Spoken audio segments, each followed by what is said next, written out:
Recording in progress. Apakah kelihatan?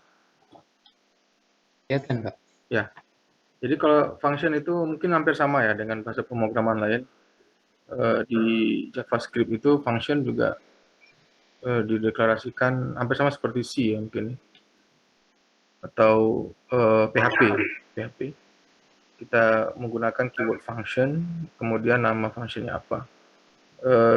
Seperti yang terlihat di sini itu ada multiply, itu nama functionnya. Kemudian di dalam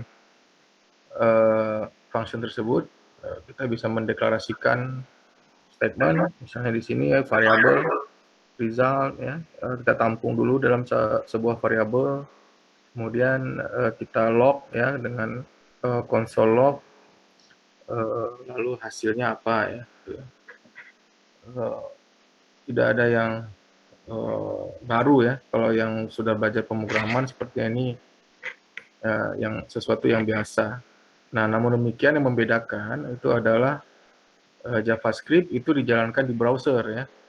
Jadi kalau kita mau lihat hasilnya, kita nggak perlu compile ya. Jadi kita bisa membuka browser, kemudian nanti kita pilih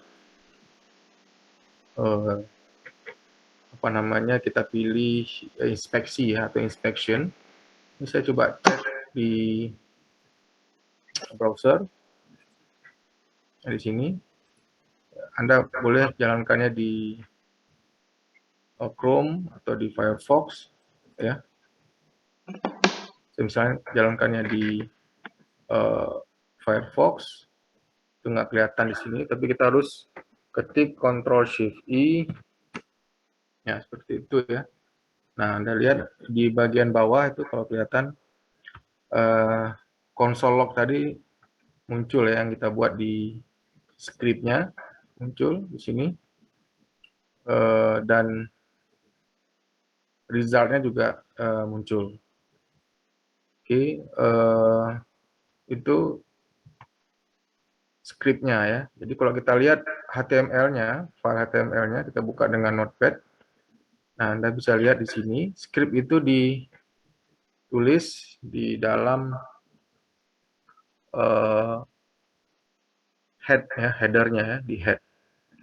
Ya, di tag head ya, itu dengan menggunakan tag HTML script, kemudian dengan membuat src ya, source-nya di mana, script.js. Kemudian ada keyword differ ya, supaya bisa terbaca di browser Chrome ataupun di Firefox ya. src itu merupakan atribut ya, jadi dia ini atribut dari tag script ya, sama halnya seperti misalkan name itu atribut dari tag meta, konten juga demikian ya.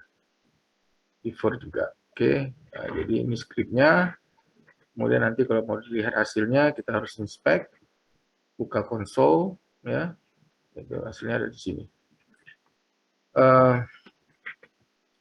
Oke, kemudian kita coba buka function yang lain ya.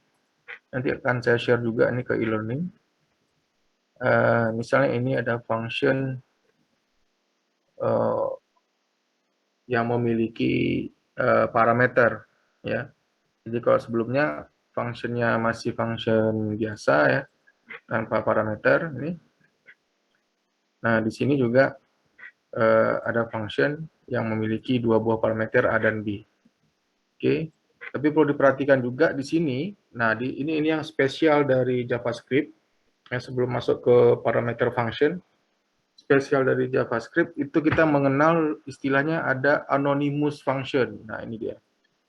Ya, anonymous function. Nah, sesuai dengan namanya, anonymous itu berarti tidak memiliki nama. Function, tapi tidak memiliki nama. Berbeda dengan yang sebelumnya ya, yang regular function, multiply misalnya di sini.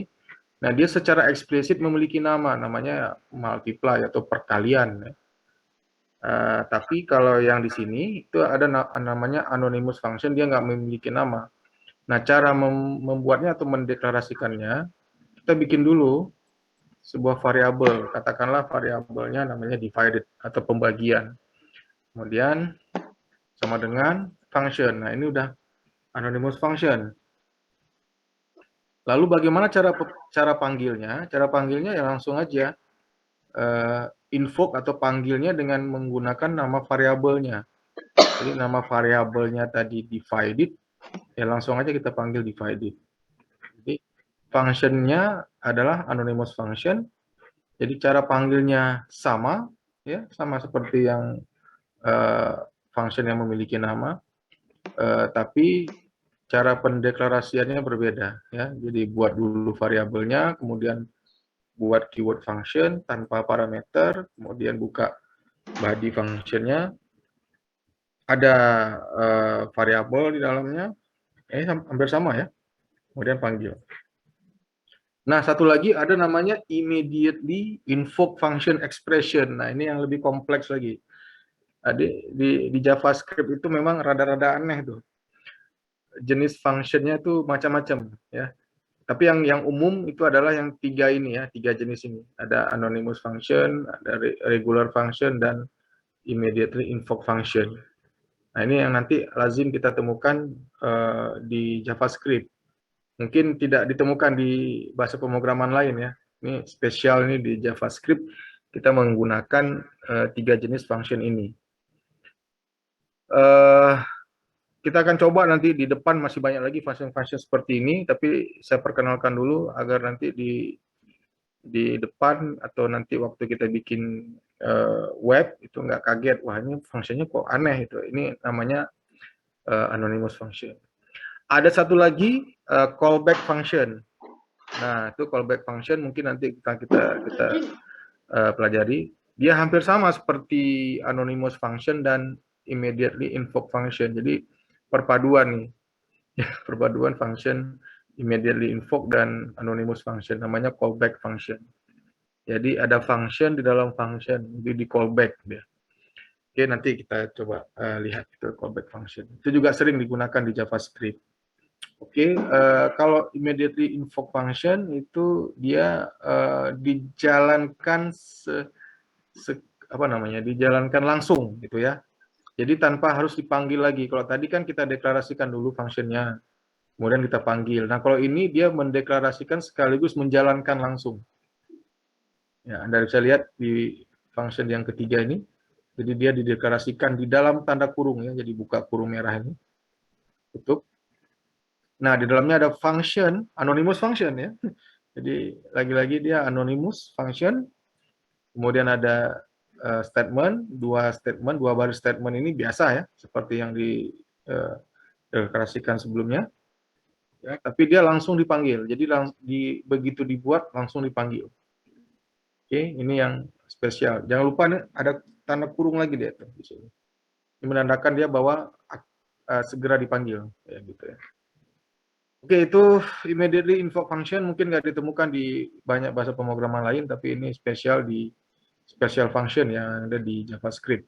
Oke, kita coba ke berikutnya yang ada parameter.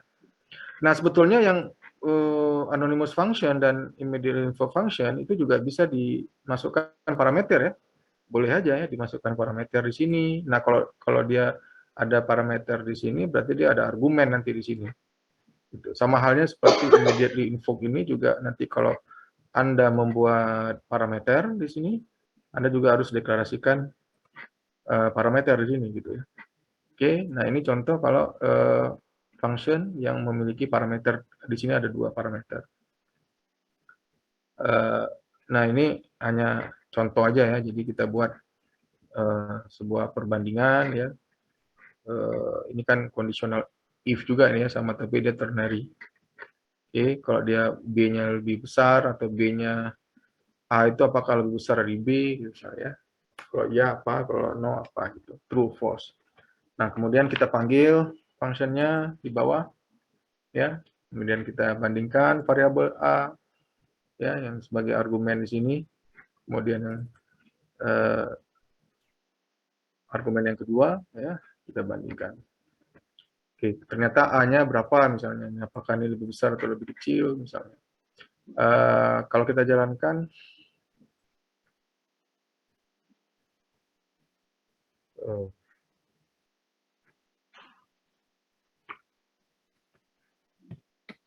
konsol, ya A itu yang 0,75. Oke, seperti itu ya, itu yang ada, itu biasa kayaknya.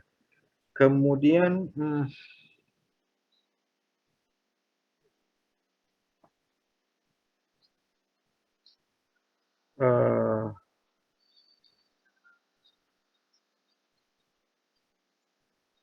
return values. Nah, ini yang juga unik ya. Ada function yang bisa return value. Jadi kalau di Java dia membedakan ya, ada void yang bisa return. Kalau ini ya, kalau Anda bikin yang nggak return, ya udah nggak ada keyword return, berarti dia nggak return. Oh, kita lihat contohnya misalnya di sini. Nah, berarti ini return gitu ya, dia ada nilai yang dikembalikan gitu ya. Ini sepertinya juga hampir sama ya dengan PHP. Oh ya, kalian juga belum pernah belajar PHP, jadi saya jadi lupa ya. PHP juga sama ya, hampir sama ya. Deklarasi function juga seperti ini. Nah, ini kita punya function namanya find biggest fraction. Jadi kita coba mencari pembagian terbesar. Ya, dengan function ini. Jadi function ini dibuat untuk mencari pembagian terbesar. Ada dua pembagian sini, 3/4 dan 5/7. Kita membandingkan di mana dua pembagian ini yang mana yang paling besar. Gitu ya. Kemudian nanti kita coba lihat hasilnya. Nah, ini nothing special. Kita simpan di JavaScript. Kita simpan hasilnya itu dari sebuah function itu di dalam variabel, itu hal yang lazim juga kita bikin ya. Jadi ini akan sering Anda temukan nanti di depan. Oke, saya kira nanti di rumah dicoba-coba dicoba-coba dipelajari aja, nanti di oprek-oprek code-nya. Akan saya share di e-learning. Karena kita udah membuat return values, jadi di sini maka ketika function ini dipanggil juga dia akan pasti mengembalikan nilai itu ya, nilai result di situ.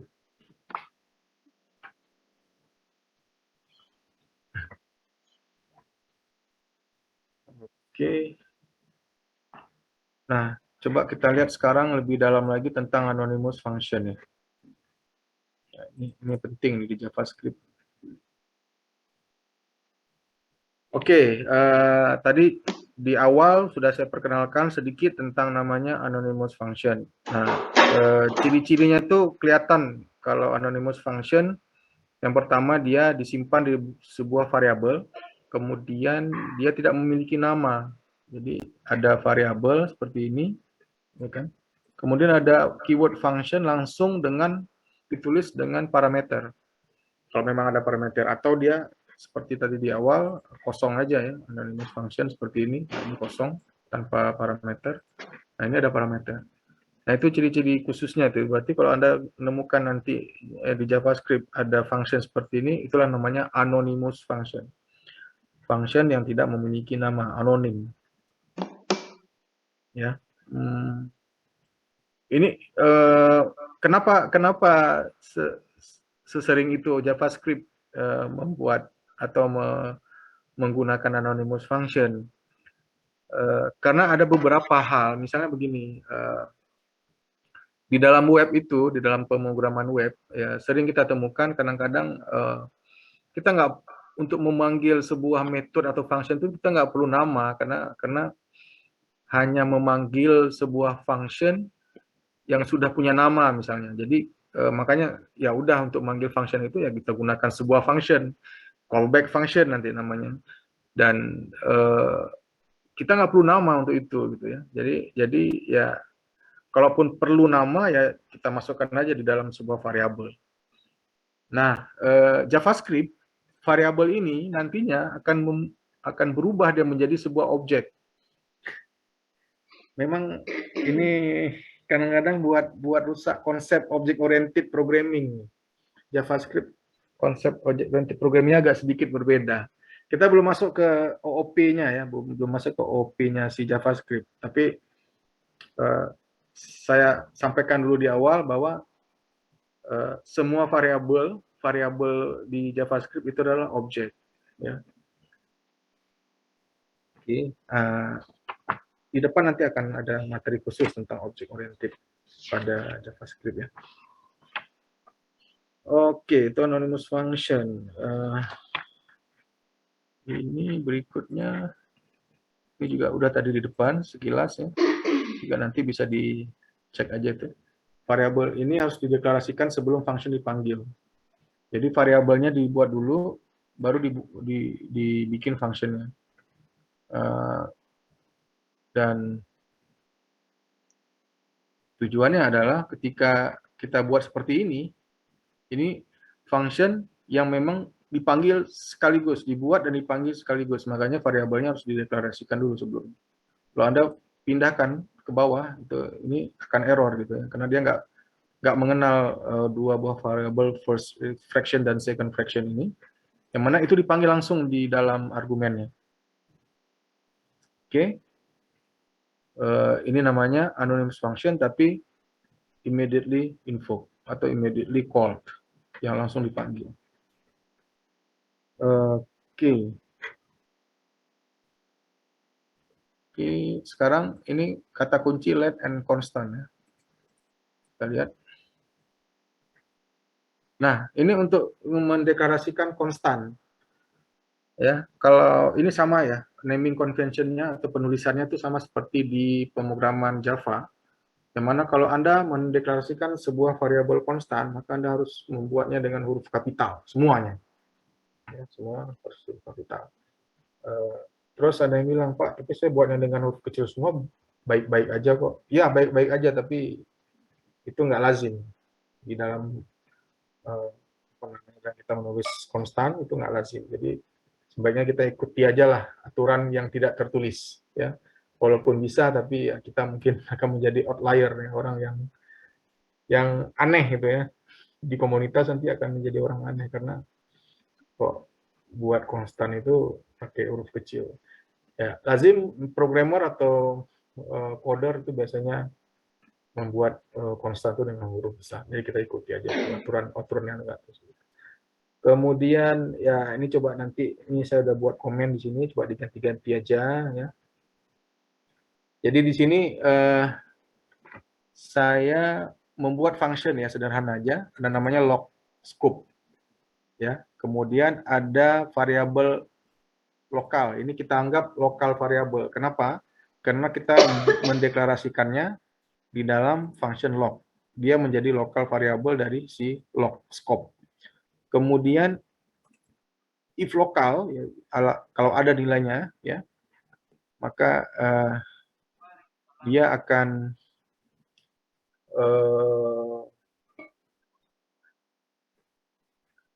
menyatakan bahwa dirinya lokal gitu ya.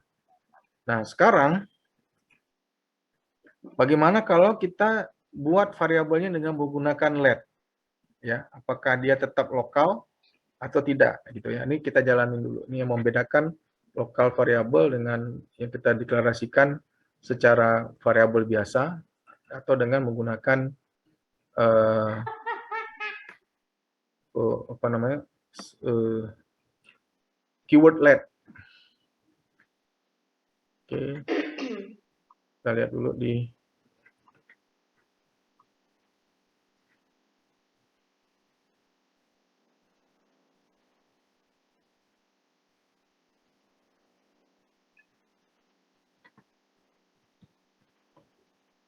Oke. Nested local variable. Log scope local variable. Kita coba lihat scriptnya. Nah, oke, kalau kita menggunakan let sekarang ya. Nah, maka akan tidak dia nggak muncul, dia nggak dianggap lokal lagi, dia berarti dianggap variabel ini variabel global nih jadi ini. Ya. Oke, jadi misalnya begini ya. Oke.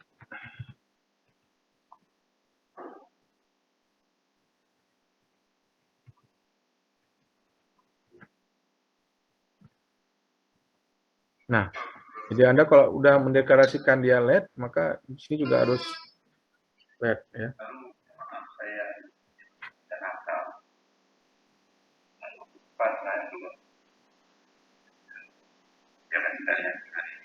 Oke, kemudian ini konstan LED.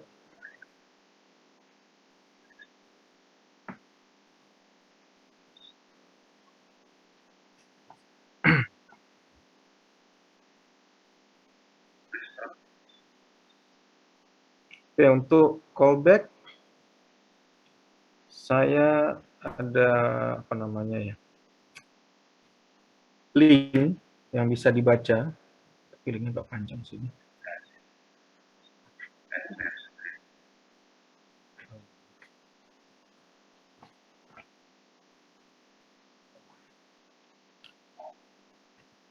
Ya, callback function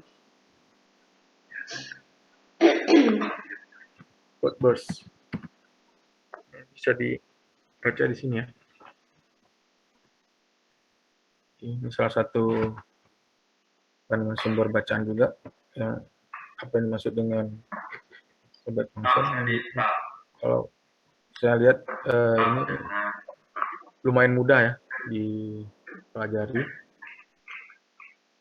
jadi bisa kita ikuti. Ya, beberapa materi saya ambil juga ada dari sini ya sebagian. Ya.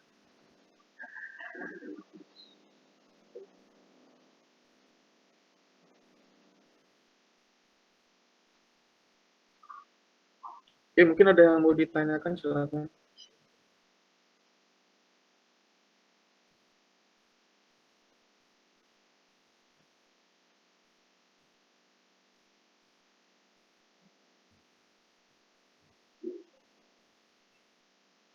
Ini saya mahasiswa. Hanya ada beberapa orang di asrama yang belum.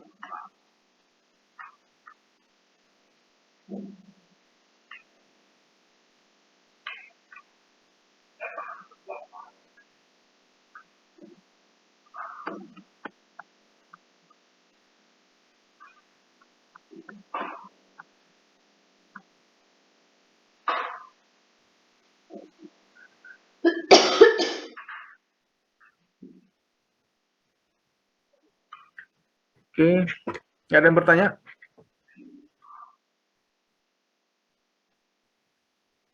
Yang LED ini ngerti nggak nih maksudnya?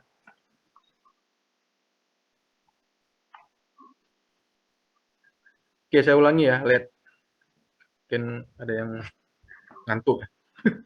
Kalau online kayak gitu dia. Jadi begini maksudnya, saya ulangi ya. Jadi kalau kita mendeklarasikan sebuah variabel dengan keyword var, maka variabel ini, variabel lokal var misalnya di sini, itu bisa diakses lagi di sini. Bisa diakses lagi di dalam scope ini. If ini kan scope yang berbeda gitu ya. Tapi kalau dia kita deklarasikan dengan menggunakan LED, ya sebuah variabel dideklarasikan dengan menggunakan LED, maka variabel ini hanya bisa diakses di scope dia aja, ya. Scope di luar dia, misalkan scope ini, apalagi scope di luar function ini ya, itu nggak bisa. Intinya seperti itu. Jadi kita seperti mengunci sebuah variabel yang hanya bisa diakses di scope itu. Jadi kalau misalnya ada yang lupa scope itu apa, scope itu adalah ini, yang kalau ada kurung kerawal itu scope. Jadi scope untuk function log ini dari sini sampai sini. Tapi kalau dia ada subscope lagi, seperti if ini, itu scope yang berbeda. Gitu ya. Jadi kesimpulannya bahwa LED itu mengunci agar variabel hanya bisa diakses di scope itu. Nah, ini penting ya untuk karena JavaScript tidak mengenal seperti pemrograman Java ya, yang kita memiliki akses modifier private gitu ya, public gitu. Di sini nggak ada, jadi akhirnya kita menggunakan seperti ini. Kalian udah pernah ngambil mata kuliah PPO? Ya, Pak. Udah ya. Kita mengenal ada berapa akses modifier? 4, Pak. 4. Apa aja? Default, public, private, sama protected.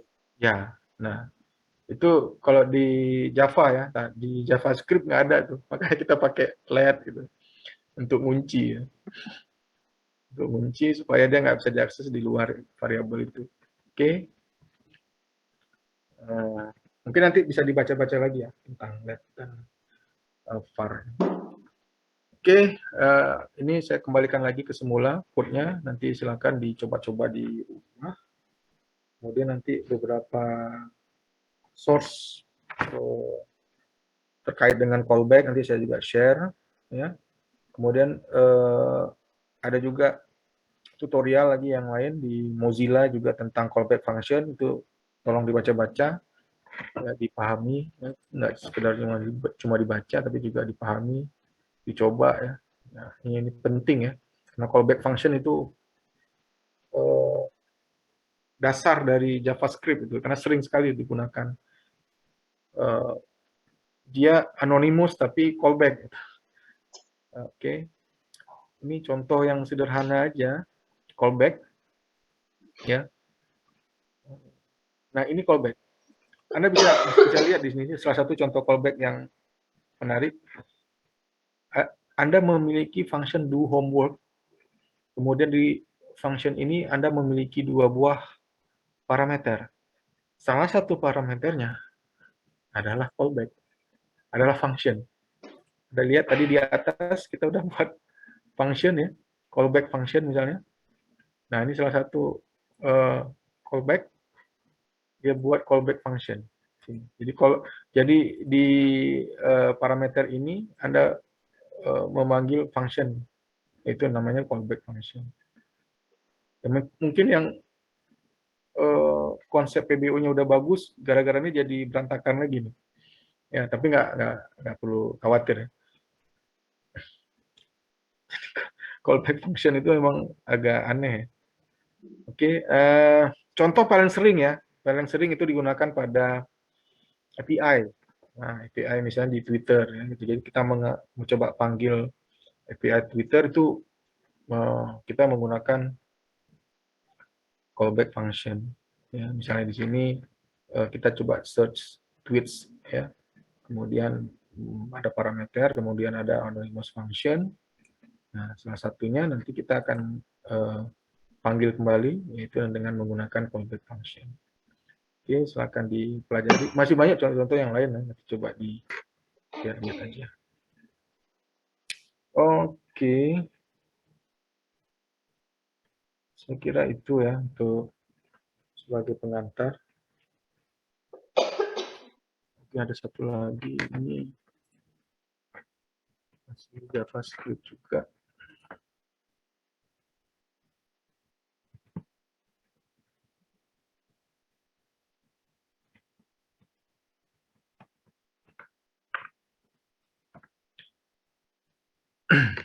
Nah, ini namanya objek konstruktor. Ya. Nanti akan ada lagi di depan tentang objek. Nah, di JavaScript seperti yang saya katakan di awal, untuk bikin objek itu ya sama ya dengan menggunakan variabel keyword var course. Misalnya ada course new object, ini sekarang course-nya udah nggak jadi variabel, dia jadi objek. Ya, walaupun konsepnya adalah semua variabel itu adalah objek, tapi di sini secara eksplisit dia adalah objek. Nah, jadi dia udah berubah menjadi objek. Nah, kemudian